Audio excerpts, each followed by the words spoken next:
श्रृंखला बीज बोना। कहानी एक। अदन की वाटिका में आदम का विद्रोह। उत्पत्ति उसका 3रा अध्याय, उसकी 1 आयत से 13 आयत तक। परमेश्वर के संपूर्ण वचन में यह एक अत्यंत महत्वपूर्ण कहानी है। इस कहानी की घटनाओं ने स्वर्गिक और सांसारिक दोनों ही क्षेत्रों को प्रभावित किया है। मात्र 6 लघु दिनों में परमेश्वर ने आकाश और पृथ्वी की रचना की। उनकी अंतिम रचनात्मक कार्य के रूप में भूमि की मिट्टी से परमेश्वर ने अपने ही स्वरूप और मानव की रचना की और उसे एक सुंदर वाटिका की जिम्मेदारी सौंप दी, जिसे अदन की वाटिका कहा जाता है। पवित्र शास्त्र हमें बताता है कि परमेश्वर ने उस प्रत्येक वृक्ष को जो सुंदर दिखाई देता था और वह प्रत्येक वृक्ष जो खाने के लिए अच्छा फल देता था, उसको भूमि पर लगाया। उस वाटिका में से एक नदी बहती थी और भूमि की सिंचाई धुंध से होती थी। परमेश्वर मनुष्य को इस वाटिका की देखभाल करने के लिए उसमें लाया। जब परमेश्वर ने आदम को उस वाटिका में लाया तो पहले दिन ही उसे एक कड़ी चेतावनी दी गई। आदम और उसकी पत्नी बाग को जो भी फल वे खा सकते थे, परंतु परमेश्वर ने 2 विशेष वृक्षों के फलों के खाने से मना किया था, जिनको वाटिका के मध्य में लगाया था, अर्थात भले और बुरे के ज्ञान का वृक्ष। परमेश्वर ने आदम को चेतावनी दी थी कि उस वृक्ष का फल जब तू खाएगा तो निश्चय ही मर जाएगा। बाद में उसी दिन परमेश्वर ने आदम को गहरी नींद में डाल दिया और उसी पसलियों में से एक पसली निकाली और उसके स्थान पर मांस भर दिया।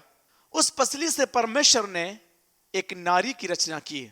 जब आदम नींद से जागा, परमेश्वर ने उस नारी को आदम के पास लाया कि वह उसकी संगनी बने। परंतु प्रत्येक दिन के समापन में एक महान बात होते हुए दिखाई देती है, जब परमेश्वर वाटिका में प्रवेश करता था और इस जोड़े के साथ समय व्यतीत करता था। वाटिका में एक सिद्ध जीवन था, परंतु आदम और उसकी पत्नी इस बात से अनभिज्ञ थे कि दूत जगत का विद्रोह सिद्ध संसार पर आक्रमण करने वाला है। लूसीफर, जो कि अत्यंत सामर्थी, बुद्धिमान और सुंदर दूत था, जिसे परमेश्वर ने बनाया था, स्वर्गिक जगत में उसने एक विद्रोह किया। उसके परिणाम स्वरूप लूसीफर, जिसको आज हम शैतान के नाम से जानते हैं, और उसके साथियों को स्वर्ग से बाहर निकाल दिया। शैतान की घृणा का निशाना अब आदम और हव्वा पर था। वे मात्र प्राणी जिन्हें जगत में परमेश्वर ने स्वरूप बनाया था। भले ही पवित्र शास्त्र इस बात का संकेत नहीं करता कि आदम और उसकी पत्नी हव्वा कितना समय वाटिका में रहे। इससे पहले कि इस कहानी की यह घटना घटित हुई, परंतु यह ज्यादा लंबा समय नहीं दिखाई देता है। परंतु उनके जीवन और विशेषकर अपने रचनाहार के साथ उनके संबंध इस दिन के बाद वैसे नहीं रहे। इस कहानी की महत्वता को बढ़ा चढ़ाकर नहीं बताया जा सकता।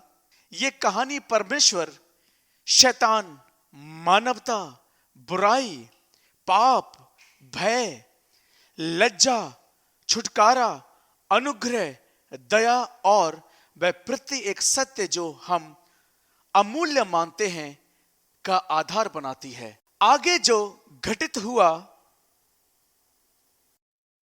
यहोवा परमेश्वर ने जितने बनेले पशु बनाए थे, उन सब में सर्प धूर्त था। और सर्प ने स्त्री से कहा, क्या सच है कि परमेश्वर ने कहा कि तुम इस वाटिका के किसी वृक्ष का फल ना खाना? स्त्री ने सर्प से कहा, इस वाटिका के वृक्ष के फल हम खा सकते हैं, पर जो वृक्ष वाटिका के बीच में है, उसके फल के विषय में परमेश्वर ने कहा है कि ना तो तुम उसको खाना और ना उसको छूना, नहीं तो मर जाओगे। तब सर्प ने स्त्री से कहा, तुम निश्चय ना मरोगे,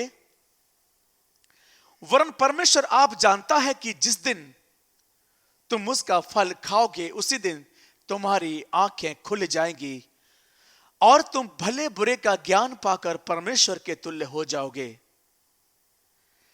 सो जब स्त्री ने देखा कि उस वृक्ष का फल खाने में अच्छा और देखने में मनभाऊ और बुद्धि देने के लिए चाहने योग्य भी है, तब उसने उसमें से तोड़कर खाया और अपने पति को भी दिया